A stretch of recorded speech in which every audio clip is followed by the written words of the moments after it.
Bab 007. Dewa tak lagi menimpali. Hanya angguki pelan saja apa yang Haiya katakan. Lagi, Dewa tidak bisa tahu apa yang dipikirkan Haiya yang memang memiliki segudang pemikiran di luar nalar. Om masih sakit? Tanya Haiya kemudian. Sudah lebih baik, tapi mau istirahat dulu di rumah. Haiya mengetuk-ngetuk jarinya di paha, menggigit pipi bagian dalamnya. Ingin mengatakan sesuatu, tapi cukup ragu. Dewa mengerjap pelan, menunggu istrinya itu bicara tapi tak kunjung dapat suara membuat Dewa penasaran pula. Apalagi yang kali ini Haiya pikirkan. Ada apa? Tanya Dewa pada akhirnya. Nggak ada, jawab Haiya. Jadi kesanggar sama Buna. Haiya mengedikkan bahu. Lihat nanti. Gue mau masak dulu. Masak? Masak apa? Belum sampai Dewa bertanya, Haiya lebih dulu berbalik badan dan nyelonong untuk keluar dari kamarnya. Dewa menghela napas, biarkan saja. Dirinya hari ini tidak ada tenaga untuk memikirkan apa yang Haiya lakukan. Memasak sepertinya bukan hal yang buruk untuk Haiya lakukan. New message from Maeda. Pak, roomnya sudah saya buat. Baik, ini masih menjadi agendanya untuk bisa menguatkan diri di tengah pekerjaan yang luar biasa melelahkan.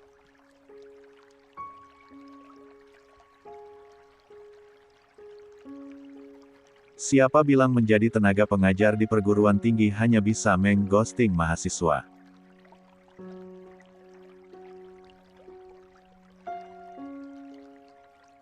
Tidak, Sankara Mahadewa bukan dosen yang seperti itu. Bismillah, kuat-kuat, Dewa.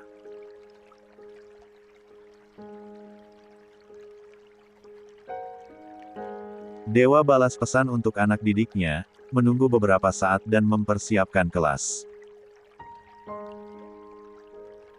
Dewa akan bersiap-siap untuk bebenah sekarang sebelum mulai kelas yang sudah ia tetapkan jadwalnya pagi ini. Sedang di dapur.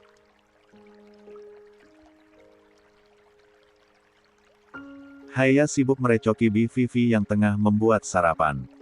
Bubur ayam. Kenapa nggak beli aja, Non? Tanya Bi Vivi. Nggak spesial dong, Bi. Pakai telur aja biar spesial, Non.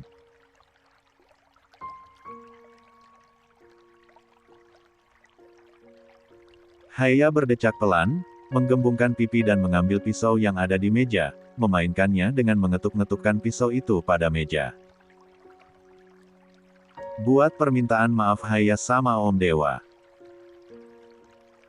Dia sekarang sakit gara-gara Haiya, kata Haiya kini mengadu. 113.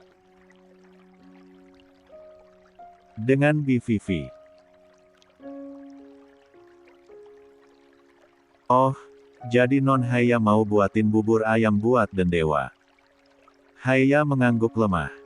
Bisa, kan? Bibi tolong ajarin Haiya, please.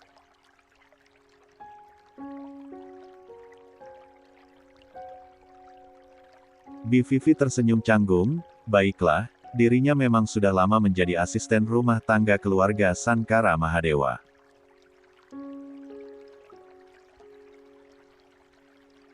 Mendapat perlakuan baik, bak keluarga sendiri. Namun rengekan Bi Vivi tidak pernah mendapat rengekan bak anak kecil itu selama dirinya bekerja di sana. Biar sama Buna sini masaknya, kata Mita yang baru datang.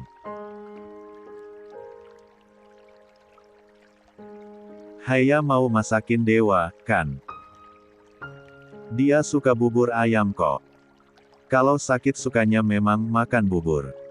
Haya bantu Buna buat masaknya, iya.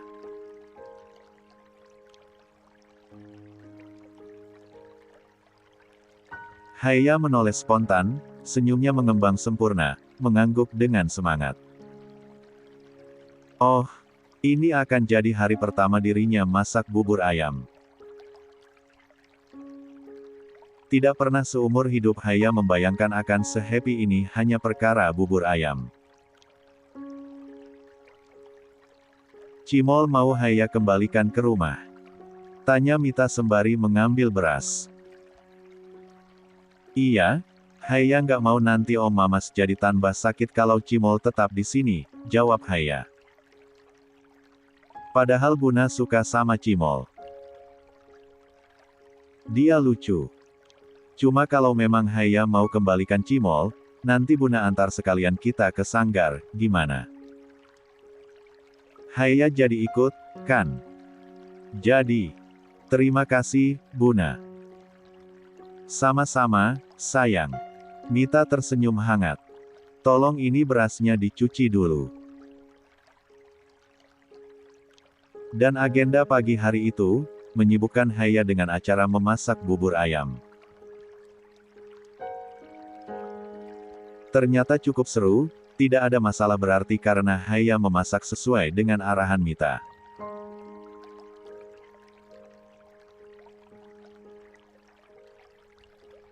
Cukup bersyukur si lembayung Himalaya ini karena mertuanya bukan mertua senggol bacok yang suka marah-marah atau menghakimi sepihak. Kelas yang Dewa isi itu cukup bisa dikondisikan sekarang.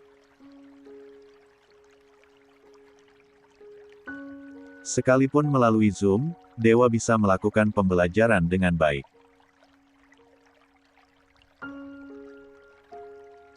Earphone-nya kenakan, guna fokuskan atensinya dengan suara dari para mahasiswanya yang memang tengah berada di sesi tanya jawab dan diskusi.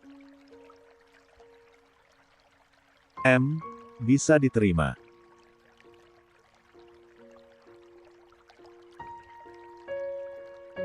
Ada yang bisa memberi sanggahan atas argumen dari Yulia.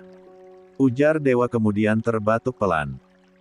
Diskusi masih berjalan, mahasiswa Dewa memang cukup aktif untuk berdiskusi. Yang tadinya banyak mengeluh karena kelas hanya via Zoom dan cukup mendadak untuk gantikan kelas dosen lain, sudah menjadi kelas yang cukup seru. Sedang di dapur, satu mangkuk bubur ayam sudah cantik Haya buat. Enak dan cantik banget, puji Mita. Yang karyanya dipuji tersenyum senang. Gih, panggil Dewa buat sarapan, sayang. Siap, Buna.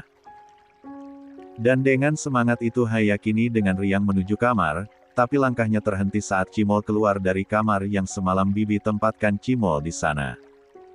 Hai Cimol. Kenapa keluar? Ujar Haya mengangkat kucingnya. Cimol mengeong, yang membuat Haya tersenyum gemas memeluknya.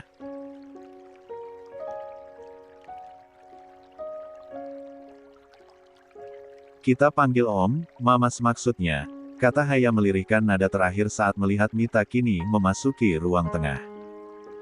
Ibu mertua Haya itu terlihat mengambil beberapa piring yang ada lemari ruang tengah.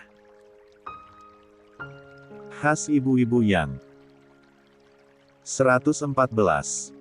Memang sering menyimpan piring cantiknya di lemari ruang tengah.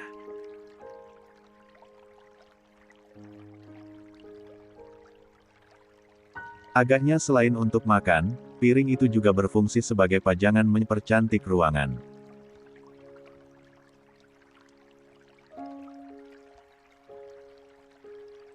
Mamas, sarapannya udah siap, ujar Haya di depan pintu kamar yang setengah terbuka.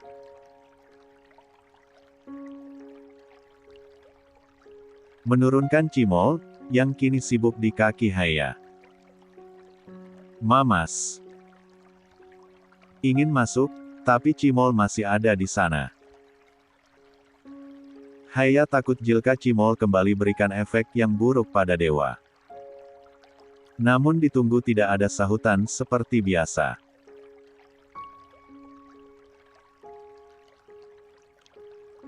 Cukup jadikan Haya bertanya-tanya. Apa marah sama gue ya? Lirihnya. Tidak tahu saja jika di dalam, Dewa memakai earphone untuk dengarkan mahasiswanya yang masih menjalankan pembelajaran.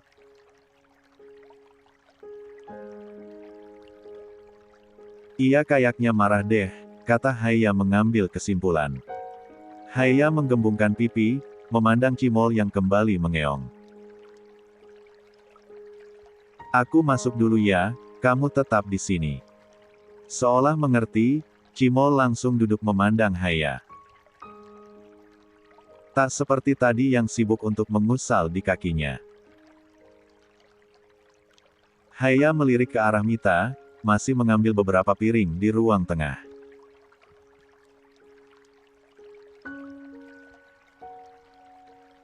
Haya menghela napas panjang, beranjak dari tempatnya, mempersiapkan diri jika Dewa benar-benar masih marah kepadanya.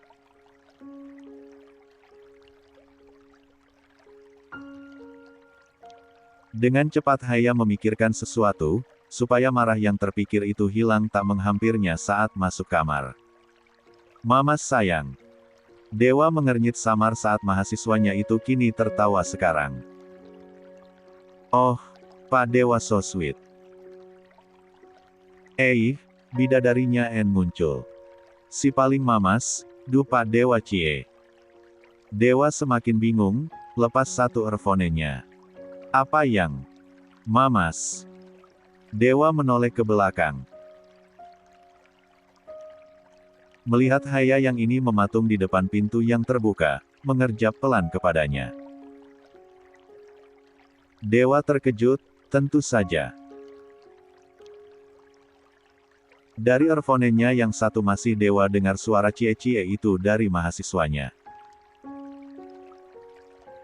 Ya Allah, lirih Dewa mengusap dadanya sendiri karena cukup kaget. Haya menutup mulutnya. Lagi Zoom? Tanya Haya yang membuat Dewa mengangguk lemah. Namun bukan Dewa namanya jika tidak bisa kendalikan ekspresi dan sikapnya. Kendati masih kaget, pun ditambah cie-cie dari mahasiswanya, Dewa masih tenang.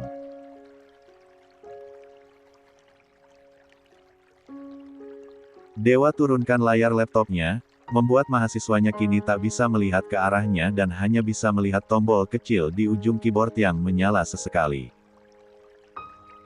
Pripun, sayang? Dewa tersenyum saat mendengar pekikan protes dari mahasiswanya yang mendengar bagaimana Dewa merespon Haya demikian.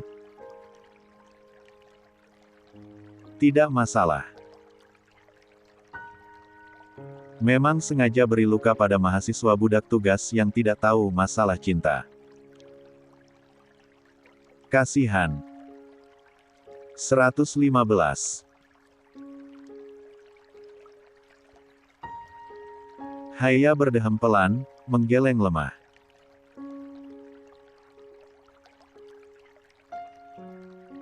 Nggak jadi, lanjutin aja. Ada apa? Masih ingin tahu si dosen itu untuk apa Haya ke kamar? Tadi cuma mau ngasih tahu kalau sarapannya udah siap, tapi kalau masih Zoom, lanjutin aja dulu. Maaf ganggu. Haya menelipir, tak enak hati pula sudah menginterupsi suaminya yang sedang disibukkan dengan pembelajaran. Dewa tak memberitahu sebelumnya jika Dewa akan lakukan kelas online. Jadi ini bukan salah Haya, kan? Iya, kan? Kan? Dewa tersenyum manis, mengguk pelan. Terima kasih, Mamas selesaikan kelas dulu. Oke. Sekedap gih, sayang. Haya tak melanjutkan kalimatnya, memilih diam dan melipir untuk keluar dari kamar saat Cimol mengeong. Dewa tersenyum manis, mendengar pekikan yang masih bisa Dewa dengar kini bertambah saat kalimat terakhirnya untuk Haya. Baik, maaf atas sedikit interupsinya, ujar Dewa kembali memakai earphone yang tadi ia lepas.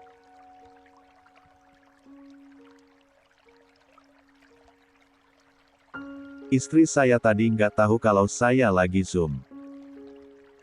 Maaf. Kembali buka laptop yang sengaja ia turunkan layarnya, terlihat kini beberapa mahasiswa yang terdengar protes perkara dirinya yang bicara dengan Haya. Masih pagi, Pak. Tolong kasihani yang jomblo ini. Pak, tolong ini mah, jangan sayang-sayangan di depan yang nggak punya ayang. Dewa mengedikkan bahu. Bukan salah saya kalau kalian nggak punya ayang. Dan tawa Dewa hadir saat protesan kembali terdengar. Baiklah, Dewa juga tidak akan melanjutkan acara untuk menggoda para mahasiswanya tersebut.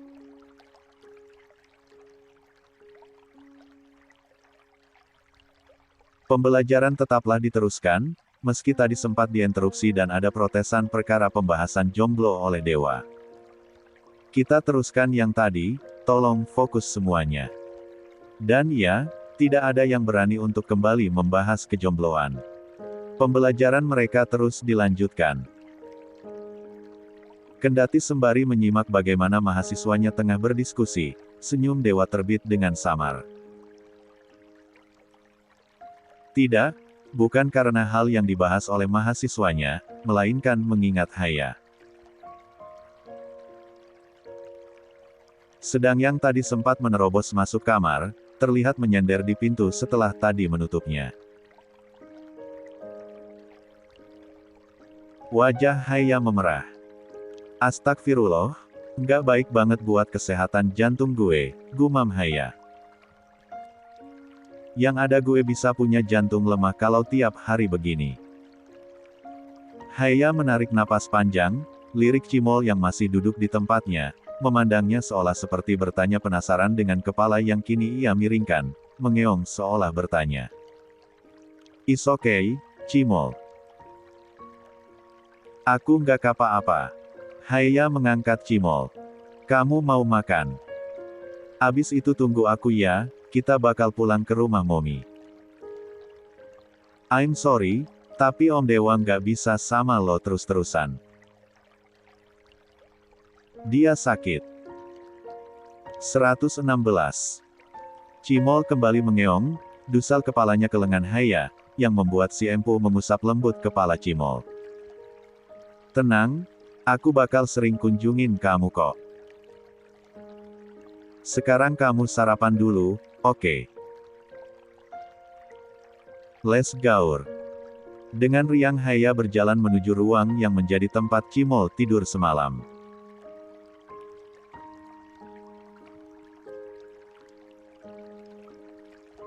Cukup membuat Mita yang masih di ruang tamu itu tersenyum melihat tingkah menantunya yang sebegitu cintanya dengan Cimol. Dewa, Dewa. Beneran kamu nikahin bocil? Lucu banget Haya, manis. Beda banget sama Kiran dulu. Mita melunturkan senyumnya. Bohong jika dirinya tidak merasa kehilangan. Hubungan Dewa dengan Kiran, Mita juga memiliki ingatan tentang bagaimana mereka selama itu.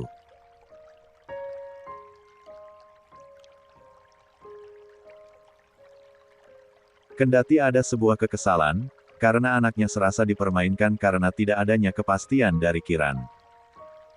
Mita bukan tipe ibu yang pemaksa, sejak kecil Dewa selalu memiliki kebebasan untuk memilih apa yang dimau dan disuka. Namun untuk yang kemarin ini, Mita akui dirinya cukup mengambil peran besar dalam hubungan anaknya. Menyesal? Tidak. Mita tidak menyesal dapatkan menantu seperti Haya, meski dirinya tahu si manis itu belum sepenuhnya menerima Dewa. Mita tetap jalan janjinya, perlakukan Haya selayaknya anak, dan tak akan ikut campur urusan rumah tangga Haya dan Dewa. Beberapa lama berselang, Dewa keluar dari kamar. Menyusul Haya dan Mita yang lebih dulu berada di ruang makan. Sudah Dewa selesaikan acara kelas online-nya pagi ini, meski masih ada 2 kelas lagi yang juga Dewa jadwalkan untuk via Zoom setelah sarapan. Wah, Buna masak bubur, kata Dewa. Mita tersenyum, melirik Haya yang sudah duduk di kursi sejak tadi. Bukan Buna, itu bubur buatan Haya. Dewa menoleh spontan, dan Haya justru mengalihkan pandangannya. Haya yang buat buburnya? Tanya Dewa memastikan. Yang namanya disebut mengerjap pelan, perlahan menoleh pada sang suami yang memandangnya lekat dengan senyuman. Tangannya tertaut, hendak tekan kuku-kukunya, sebuah kebiasaan yang memang menandakan jika dirinya tengah sedikit merasa gugup, atau perasaan tak nyaman lainnya. Dewa menarik tangannya pelan, kembali halangi istrinya untuk sakiti diri sendiri. Iya, tadi dibantu sama Buna, ujar Haya. Oh ya, gue nggak bisa masak, lirih Haya. Tapi tadi pengen buatin Om Em, maksudnya Mamas, bubur ayam, soalnya Mamas lagi sakit karena alergi cimol.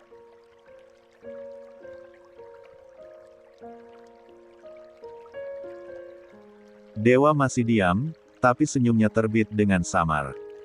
Begitu senang sepertinya mendengar Haya yang membuat bubur ayam untuknya. Itu bentuk permintaan maaf gue, cicit Haya menambahi. Kamu sudah minta maaf semalam. Ya pokoknya itu bentuk permintaan maaf gue. Baiklah, Dewa tidak akan menyanggah. Dewa ambil sendok, suap sesendok bubur ayam yang terlihat cantik tersebut. Sedang si pembuat bubur, kini mengerjapkan mata. Takut-takut jika masakannya tak sesuai dengan selera Dewa. Namun beberapa detik berikutnya, Dewa mengangguk lemah. Enak banget, puji Dewa. Seriusan kamu nggak bisa masak? Ini sih enaknya udah kayak masakan chef. 117.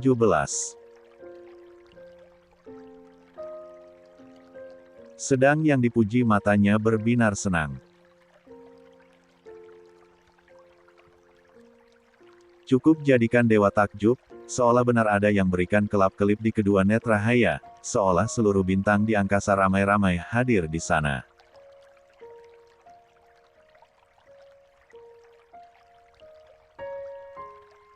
Mengingat bagaimana tugasnya tadi, Dewa rasa dirinya bisa tulis esai tentang mata Haya seorang, tapi itu urusan nanti, sebab sekarang yang jelas adalah binar di mata Haya luar biasa lucu.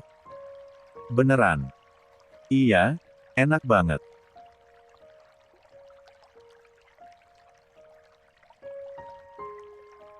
Haya tersenyum cerah, menoleh pada Mita yang kini turut tersenyum mengangguk pelan seolah ucapkan selamat. Udah coba tadi? Tanya Dewa. Udah, tapi takut Mamas nggak suka, jawab Haya. Dewa memandang bubur ayam di depannya, cantik, memang sengaja disajikan dengan cantik oleh Haya. Suka kok, kata Dewa sebelum kembali memandang Haya. Apalagi yang buat? Suka banget. Untuk sebuah kebiasaan, Haya itu orang yang dituntut untuk harus bisa terbiasa dengan segera. Dulu saat masih menjadi atlet, sebuah adaptasi adalah sebuah keharusan.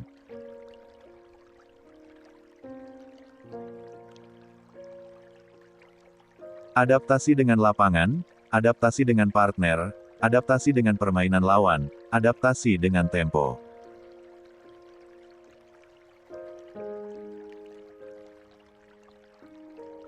Agaknya bekal untuk bisa bertahan dan harus beradaptasi itulah yang membuat Haya mulai menerima hidupnya yang sekarang.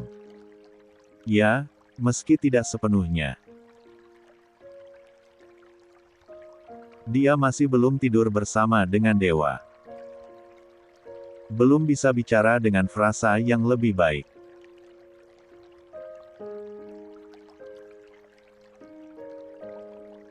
Oh, jika ditanya kapan Haya akan berubah, Haya tak yakin akan berubah. Oke, bahasa, sastra, budaya, komunikasi dan ekspresi sastra. Gue udah cukup bisa dibilang paham, ujar Haiya pada Dewa.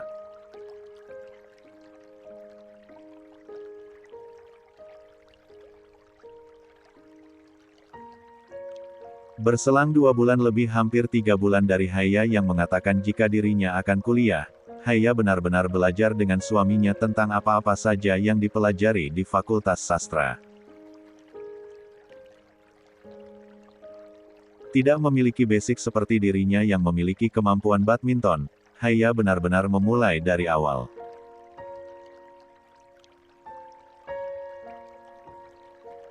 Sampai akhirnya si manis itu bisa untuk tunjukkan kemampuannya yang lain untuk bisa maju, dan berhasil masuk ke Universitas Dharma Wangsa setelah hari-hari yang melelahkan. Belum. Tulisan kamu perlu diperbaiki, harus lebih rapi lagi, kata Dewa sembari membaca jurnal catatan. Haiya. Haiya mendengkus kesal, senderkan kepalanya di sofa.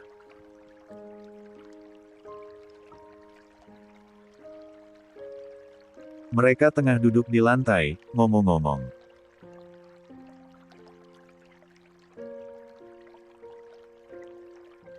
Tempat favorit Haiya untuk belajar, dengan sofa sebagai meja. Padahal sejak Haiya memutuskan untuk fokus belajar, Dewa sudah siapkan meja belajar. Namun Haiya tidak merasa nyaman, katanya. Nggak bisa konsentrasi nulis di sana. Jadilah sekarang lantai adalah tempat favorit Haiya. Itu cuma tulisan asal, Om. Jangan diseriusin, kenapa sih?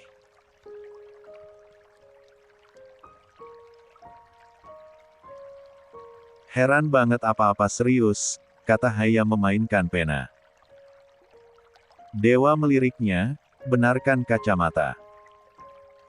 Ini kamu tulis di jurnal yang harus saya periksa. Ya udah, kan belum mulai juga kuliahnya. Kenapa serius banget sih? Kamu memang niatnya main-main apa gimana? Haiya menggembungkan pipi. Dewa kalau sudah mode dosen, memang tidak bisa dibantah. Serius, selalu serius saat belajar. Haiya hanya bisa diam kalau sudah seperti itu. Besok gue nggak mau lo jadi dosen gue, kata Haiya sembari merebut jurnalnya dari tangan Dewa. Kenapa?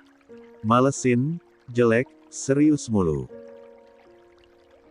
Nggak seru. Mahasiswa lo pasti sering ngeluh lo begitu. 118.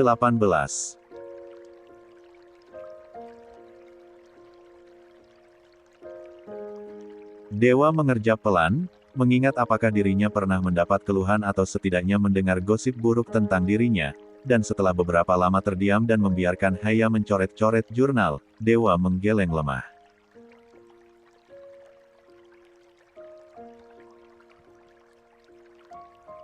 Nggak ada keluhan kayak gitu sejauh ini untuk saya sebagai dosen, kata Dewa. Haiya tersenyum miring. Kalau gitu biar gue jadi orang pertama yang bakal ngeluh soal lo. Kok jahat?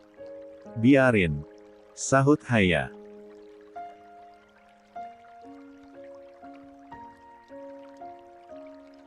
Memang gak ada gitu yang ngeluh soal lo yang kaku, dan ujungnya ngirim surat kaleng, biar lo gak kaku lagi, biar mahasiswa lo jadi mahasiswa yang santai.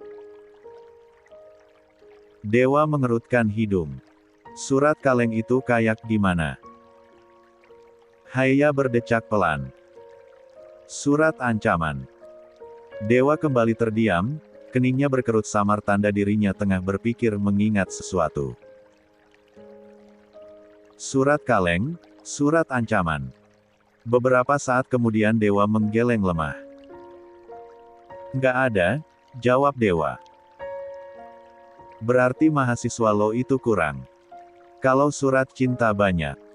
Haiya menghentikan aktivitasnya untuk menulis. Menoleh spontan pada suaminya yang menyahuti dengan santainya. Apa tadi katanya? Surat cinta. Haiya memandang Dewa dengan pandangan tak percaya. Surat cinta. Dewa mengangguk dengan ekspresi polosnya. Setiap hari dapat. Dari siapa? Dari para mahasiswi, dari dosen, ada juga yang nggak ada nama pengirimnya. Bohong. Nggak ada gunanya saya bohong.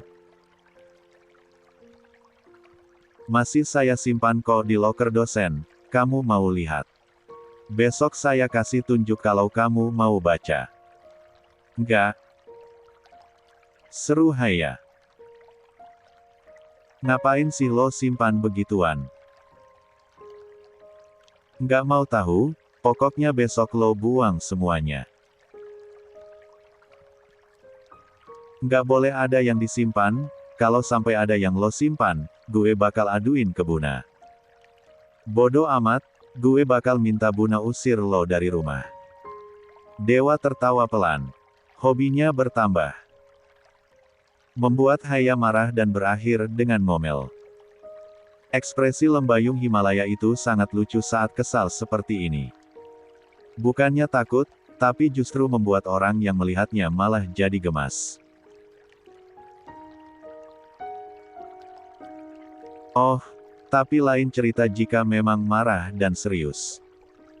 Tatapan mata yang tadinya berbinar penuh dengan kelap-kelip itu digantikan dengan tatapan maut yang seolah bisa membunuh hanya dengan memandangnya saja.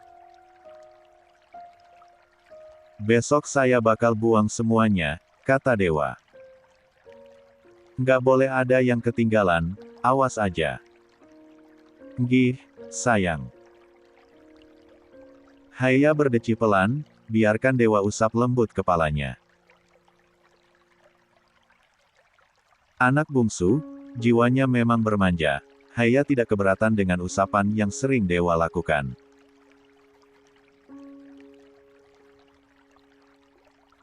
Mengabaikan apa yang tadi senempat menjadikan mereka heboh soal surat cinta, Haiya kembali menulis menyalin tulisannya yang Dewa bilang perlu diperbaiki lagi. Dengan arahan Dewa, tentu saja.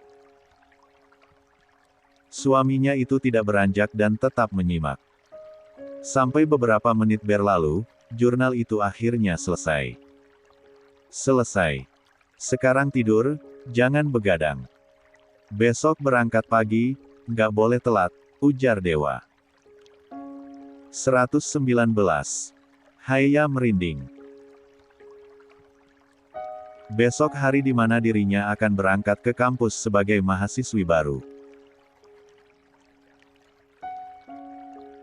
Belum langsung lakukan pembelajaran memang, masih akan melakukan sederet acara dan agenda mahasiswa baru.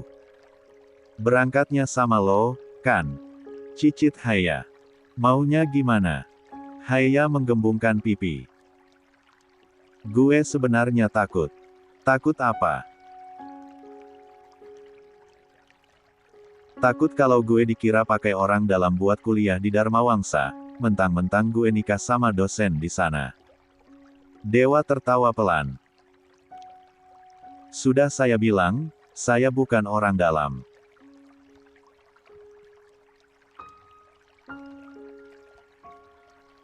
Lagian buat apa sabotase penerimaan mahasiswa baru? Kamu punya kemampuan kok, lagi pula banyak prestasinya, jelas kampus bakal mempertimbangkan.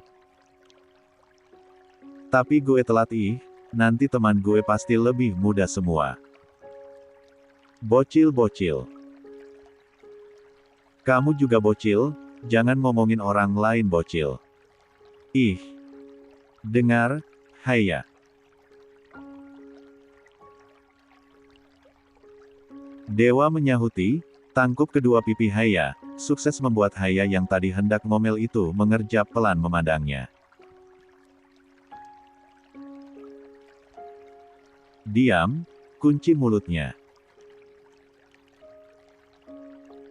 Kamu itu harus yakin dengan apa yang ada di depan mata. Jangan berpikir yang negatif, karena itu bakal buat kamu sendiri kesulitan. Kamu yang bilang kalau bukan orang yang lemah, kan? Jadi jangan berpikir yang enggak-enggak tentang anggapan orang, ya. Ujar dewa dengan tenang. Gue cuma khawatir. Nggak ada yang perlu kamu khawatirkan soal hubungan kamu dengan saya. Kalau ada orang yang macam-macam dan bawa-bawa hubungan kita, bilang sama saya yang bakal hadapi. Paham? Haiya diam.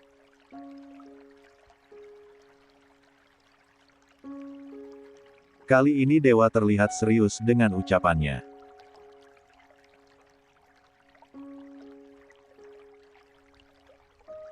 Oh, dan Haiya tidak tahu apa ini masih Sankara Mahadewa yang mode dosen, atau mode suami.